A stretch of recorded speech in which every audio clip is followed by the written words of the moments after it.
Kayu Tangan Heritage itu kan menyimpan banyak sejarah sebetulnya. Musisi semua seperti tumpah ruah merayakan Kayu Tangan.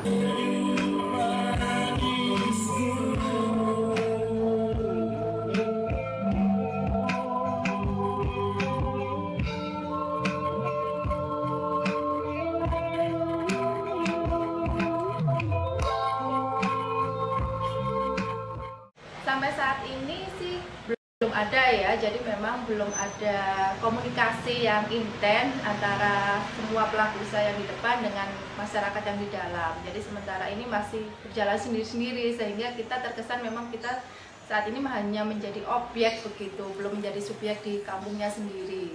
Iya, kita sudah bertekad sebenarnya, karena kan istilahnya kampung sendiri, siapa lagi yang tidak bisa mengembangkan selain warganya itu sendiri gitu. Jadi sekarang kita memang sedang berupaya gitu kan, belajar lagi mandiri untuk mencoba memaksimalkan potensi yang ada di dalam kampung. Jadi sehingga tidak istilahnya yang tamu yang berkunjung di dalam ini menemukan hal yang istilahnya lebih daripada yang di luar. Jadi kita coba maksimalkan di sisi penataan, kuliner, termasuk sosial masyarakatnya, termasuk lingkungannya.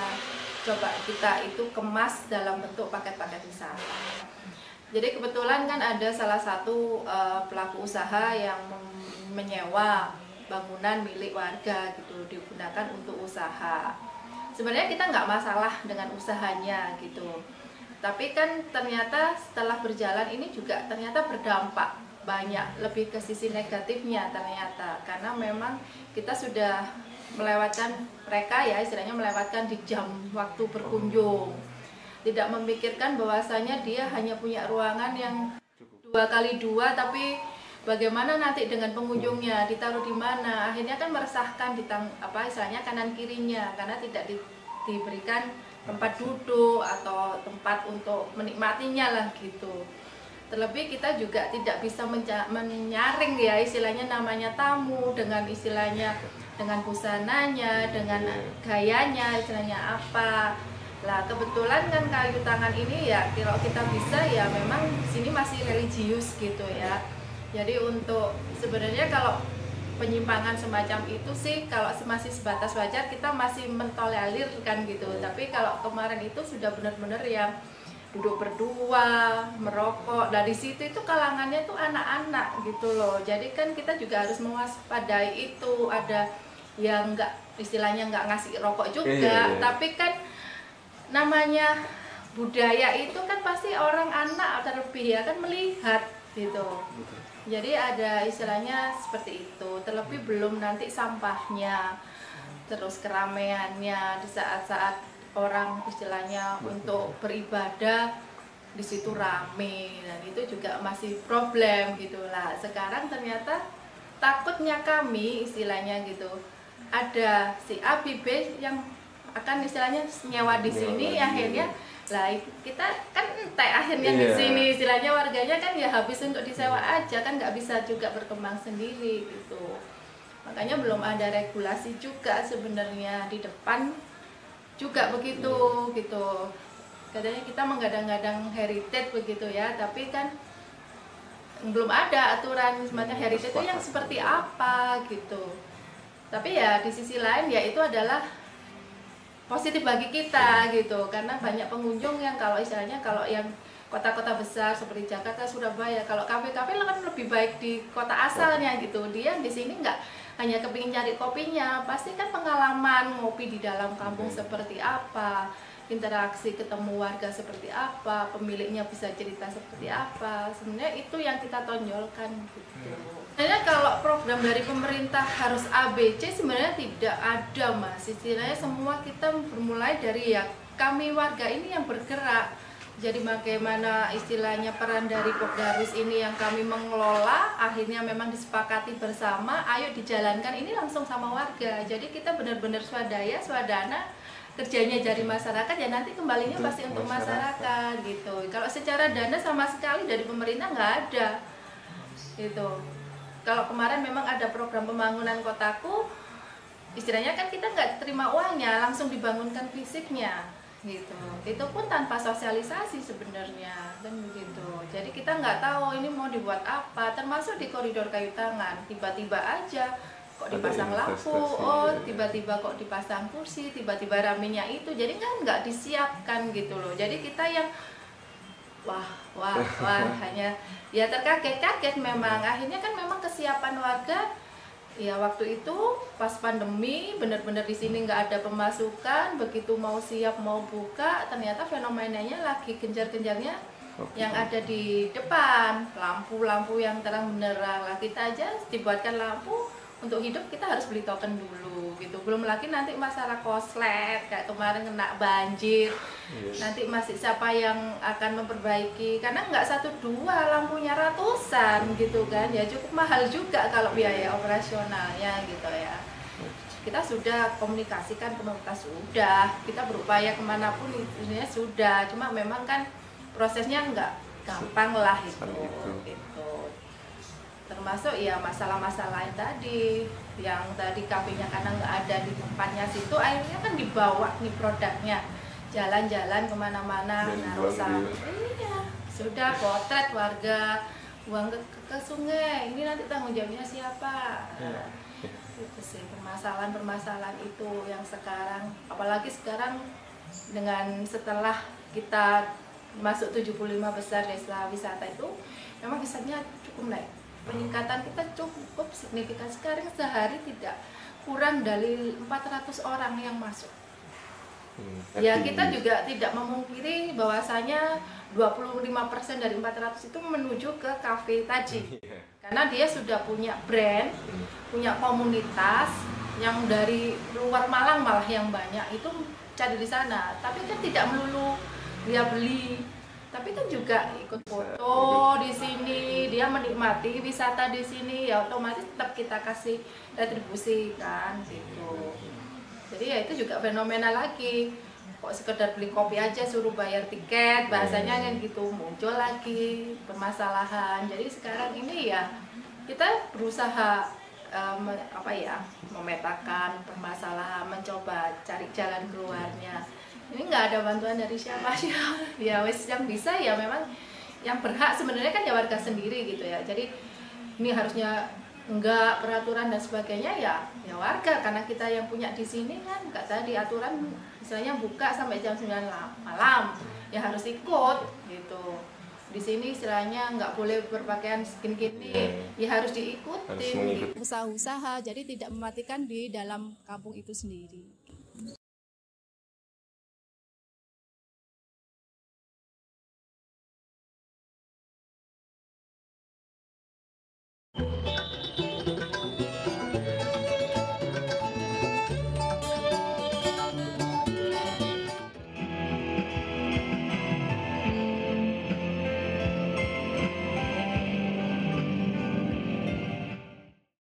Ya, jadi kita termasuk salah satu entertainer ya, berupa band istilahnya, yang tampil pertama awal di Kayu Tangan. Ya, sejak Kayu Tangan Heritage berdiri, di awal kita termasuk salah satu sanggar yang direkrut sama Disporapar untuk mengisi hiburan di situ ya. Untuk band awal-awal ya dari sanggar kita yang main di situ namanya Teras Melodi, ya, alirannya retro ya, lagu-lagu retro ya, dari sanggar seni Cangkuran Teras Melodi seperti itu. Saya ini kan juga pekerja sosial, Mas. Ya, pekerja sosial di bidang apapun lah istilahnya. Termasuk di sanggar kita banyak membina anak-anak. Nggak semua berbayar. Jadi ada anak yatim, ya, anak yang kurang mampu. Saya bina di sini gratis, free, tanpa kita pungut bayaran sepeser pun. Jadi kita main di Kayu Tangan juga salah satu bentuk kepedulian sosial kita ya kepada warga masyarakat Kayu Tangan. Yang istilahnya kita bisanya memberikan sesuatu ke mereka ya hiburan untuk istilahnya meramaikan Kayu Tangan supaya wisata Kayu Tangan itu selalu ada pengunjung dan otomatis memberikan manfaat buat penduduk asli situ yang ada di dalam Kayu Tangan, bukan yang di depan ya gitu ya. Di depan itu kan banyak kafe juga ya, tapi mereka kebanyakan pendatang dan pemodal besar ya. Justru saya main di sana itu tujuannya untuk meramaikan wisata Kayu Tangan supaya orang banyak datang ke sana dan kita sambil promosikan apa yang ada di dalam Kampung Kayu Tangan itu sendiri. Ya, jadi kalau warga Kayu Tangan selama ini tidak pernah ada masalah dengan kita ya, selama kita main di sana. Malah mereka welcome sekali dan senang karena kita selama main band ikut mempromosikan kampungnya, kampung Kayu Tangan heritage-nya. Tapi kita pernah ada sedikit gesekan kecil ya. Saya anggap kecil karena nggak penting juga buat saya. Itu dengan salah satu pemilik kafe di depan ya di daerah Kayu Tangan heritage ya. Saya nggak usah sebutkan berapa, yang pasti pernah terjadi gesekan di situ. Ya sebetulnya gesekannya itu bukan dari kita. Nah, kita waktu itu sebetulnya ada jadwal main itu jam 6 sampai jam 9. Ya ada kelonggaran dari dinas Disporapar yang membawai band-band di situ kalau maksimal jam 10. Kebetulan kita setengah 11 baru selesai. Nah, setengah 11 baru selesai itu karena bukan tanpa alasan, karena kita ini band penghibur ya, musisi. Jadi otomatis kita juga menghibur orang banyak. Kebetulan waktu itu banyak tamu kita ikut nyanyi dan masih enjoy, dan kebetulan banyak yang nyanyi itu orang kampung situ. Kan nggak mungkin kita hentikan mendadak ya seperti itu. Nah, kebetulan setelah kita selesai sama kafenya ditegur. Kebetulan kita mainnya sampingnya kafe situ kan. Ditegur katanya terlalu malam. Nah, itu seperti itu. Saya pikir karena dia bukan orang Disporapar, saya nggak terima gitu kan, ditegur sama orang lain di situ. Sedangkan kita nggak mengganggu kafenya sebetulnya. Kita mainnya di sebelah kafenya. Saya pikir kan masalahnya dia itu kan bukan orang Disporapar. Ternyata bukan hanya kita yang sering ditegur kayak gitu di situ.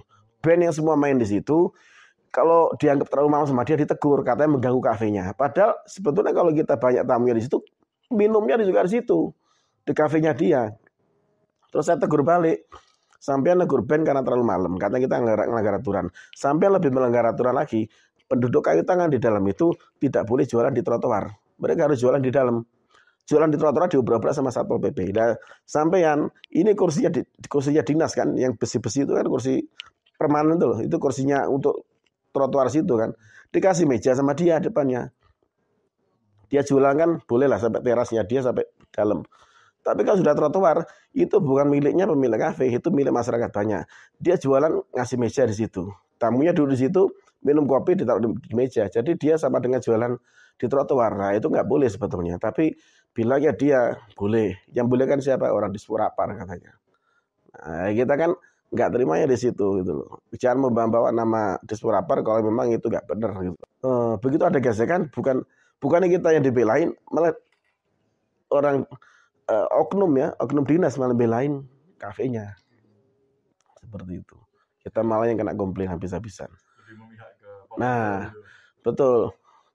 Yang masalah dia melanggar aturan mengeluarkan meja di trotoar heritage di depan kursi yang punyanya Pemkot itu nggak digubrisnya. Tetap disalahkan kita karena terlalu malam katanya mainnya.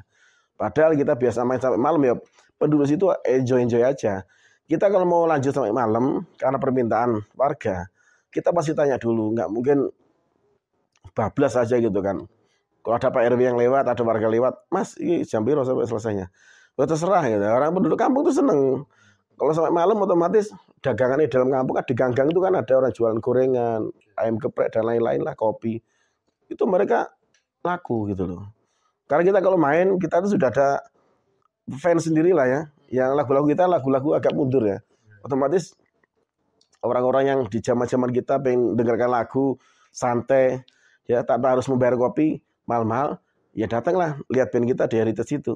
Paling hanya membeli kopi dengan harga 3.000 4.000 di gang Kayu Tangan itu sudah dapat. Sudah bisa enjoy nyanyi lagu-lagu yang di zaman-zaman mereka seperti itu.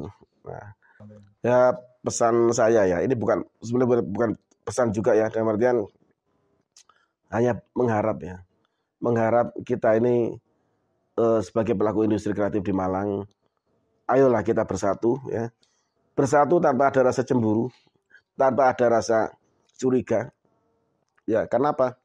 Malang itu banyak talenta ya, terutama di bidang seni, bisa mengembangkan apa saja di Malang. Kayu Tangan Heritage butuh ada semua. Dalam artian kita kalau bisa memajukan Kayu Tangan Heritage, wisata yang maju. Ya, bukan hanya di Kayu Tangan, pastinya di heritage lain yang ada di Malang. Ya, insya Allah nanti Anda juga akan maju. Ya, kalau prinsip saya, sebaik-baiknya manusia itu adalah yang bisa bermanfaat untuk manusia lain. Jadi selama hidup kita, lebih baik kita bermanfaat dan meninggalkan banyak manfaat apabila kita sudah tiada daripada kita nanti tiada tidak memberikan manfaat apa-apa, kita akan dikenal sebagai orang yang tidak baik seperti itu.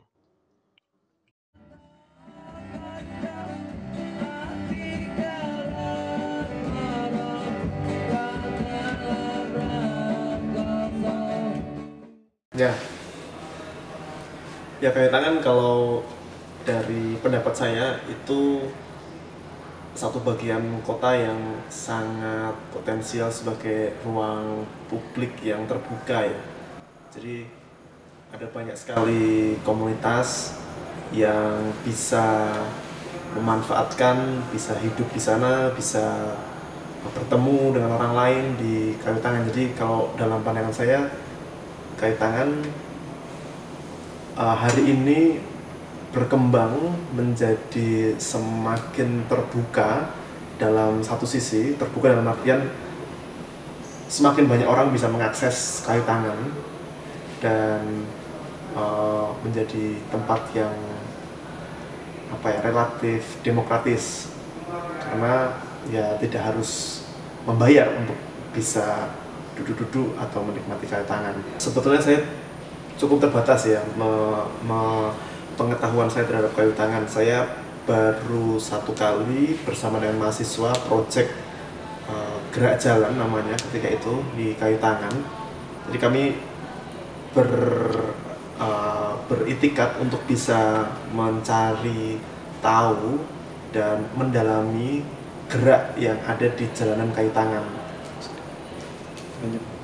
Nah, sehingga dalam proyek itu kami mencoba mendokumentasikan apa saja sih yang terjadi di kayu tangan, gerak-gerik apa yang ada di jalanan kayu tangan. Nah, kami melihat ketika itu memang seperti pendapat saya di awal tadi, ada banyak orang yang memanfaatkan kayu tangan ya untuk bergerak bersama dengan warga lainnya di kayu tangan.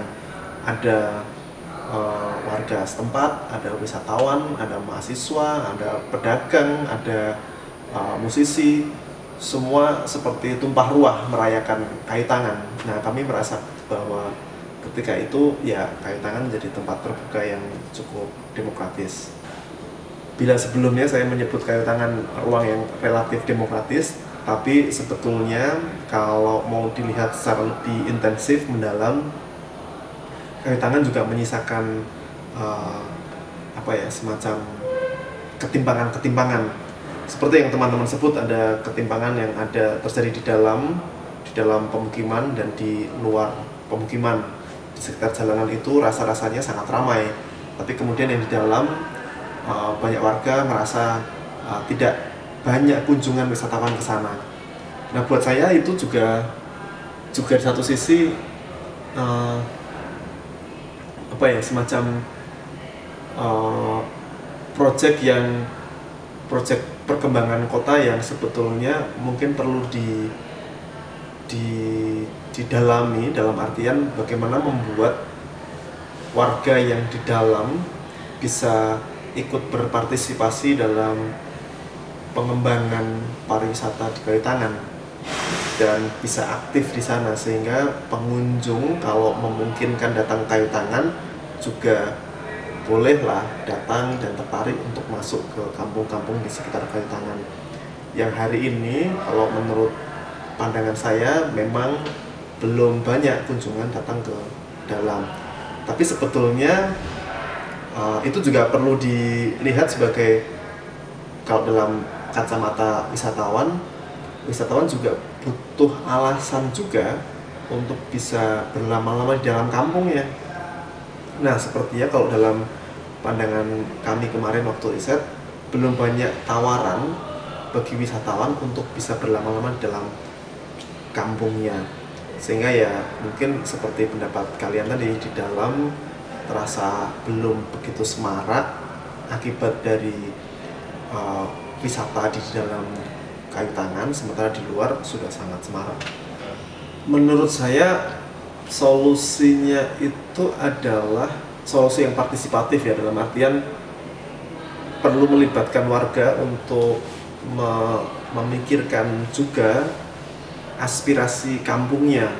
Karena bisa jadi di dalam itu bukan berorientasi pariwisata, di dalam berorientasi pemukiman. Dan hari ini kita juga perlu waspada, tidak semuanya bisa dijadikan tempat wisata. Jadi perlu keterlibatan warga untuk ikut memikirkan nasib kampungnya juga.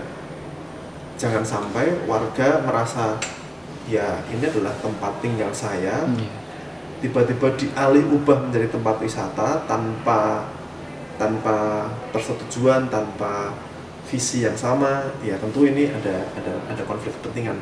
Menurut saya yang paling penting dari proyek perkotaan adalah bisa melibatkan banyak komunitas termasuk warga, sehingga warga merasa memiliki kampungnya sendiri. Kalau misalnya dalam kayu tangan tadi kampung-kampungnya tiba-tiba berubah menjadi tempat wisata tanpa rasa memiliki dari warganya, saya pikir tidak akan optimal juga. Orang akan merasa ya wisata ini wisata yang tempelan, bukan wisata yang memang dihidupi dari warganya. Tapi dalam artian pemerintah juga perlu hadir, dalam artian bisa mengelola kawasan, karena memang yang memiliki regulasi, yang mengatur itu pemerintah. Pemerintah perlu hadir untuk bisa mengakomodasi aturan-aturan yang menyelamatkan kepentingan warga, yang berpihak pada publik, bukan hanya berpihak pada wisata ya, bukan hanya berpihak pada wisatawan ya, tapi berpihak pada publik. Artinya jalanan kayu tangan tadi tetap bisa menjadi arena yang demokratis karena ini berpihak pada publik, bukan saja berpihak pada kepentingan wisata saja. Jadi perlu dibuka sehingga akhirnya semua orang, mahasiswa bisa terlibat menghidupi kayu tangan, pedagang bisa ikut terlibat menghidupi kayu tangan, pengusaha bisa juga berpartisipasi menghidupkan kayu tangan. Pemerintah pun perlu juga terlibat dalam menghidupkan kayu tangan, sehingga ya akhirnya kayu tangan jadi milik bersama, milik publik, milik Kota Malang. Sebagai kota pelajar yang datang di sini sebagian besar memang anak muda. Ada banyak sekali anak muda. Nah, kenapa kita tidak memikirkan kota yang ramah anak muda, kota yang ramah belajar, sehingga kayu tangan itu menjadi tempat yang terbuka bagi publik untuk belajar di sana. Belajar apa? Budaya orang Malang. Bisa macam-macam. Kalian bisa masuk ke kampungnya untuk mengenali orang Malang itu seperti apa. Kalian bisa jalan-jalan dan mungkin sekedar duduk menikmati musik yang ada di kayu tangan. Tidak harus musik tradisi. Justru yang muncul di sana adalah musik-musik pop, karena orang Malang pun juga pop. Sehari-hari soundscape kita adalah ya musik-musik pop, tidak masalah ditunjukkan di sana. Justru malah perlu mempersolek diri. Malang yang kontemporer, Malang yang hari ini itu seperti apa sih? Perlu ditunjukkan di kayu tangan, diekspresikan di sana.